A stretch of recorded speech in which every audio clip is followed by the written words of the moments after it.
Emma and John are deeply in love. However, a wide river filled with man-eating crocodiles separates them. Emma desperately wants to be with John. To prepare for their reunion, she dresses in a low-cut shirt and tight-fitting jeans. The only way to cross safely is by boat, and the only person able to ferry Emma is a boatman. Emma asks the boatman if he is willing to take her across the river. The boatman looks at Emma's chest and hips, licks his lips and says, "That sounds like a fair trade."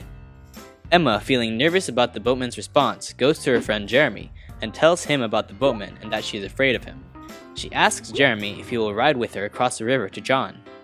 Jeremy says he doesn't want to become involved and that he doesn't have the money to pay his fare anyway. Emma sees John waiting on the other side and still longs to be with him. Thinking back on the exchange with the boatman, she questions whether she simply misread his response to her.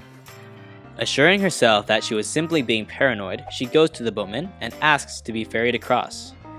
They both climb into the boat and begin their journey. Everything seems to be going fine until they reach the middle of the river when the boatman stops rowing.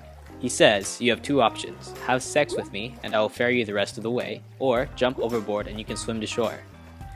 Emma looks into the river and sees the snapping jaws of the crocodiles. She looks at the boatman and says, "Fine." She gives herself to him.